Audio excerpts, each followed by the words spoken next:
पुराने जमाने की बात है। एक गांव में एक किसान रहता था। उसका नाम हामिद था। इसके पास जमीन तो थी मगर इतनी बेकार और बंजर के फसल उगाना मुश्किल था। किसान दिन रात मेहनत करता, बीज बोता, पानी ढोता, मगर जमीन जवाब दे देती। गांव के दूसरे लोग फसल काटते और हामिद खाली हाथ रह जाता। इसी गांव के किनारे एक छोटा सा जागीरदार भी रहता था, मगर यह जागीरदार भी गरीब था।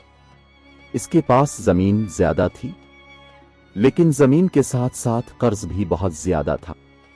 माजी में इसके बाप दादा ने ऐशो आराम में सब कुछ जाय कर दिया था। अब जागीरदार के पास सिर्फ नाम बाकी था। हकीकत में वो भी गुर्बत के बोझ तले दब चुका था।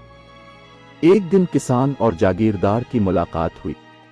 जागीरदार ने कहा, हामिद,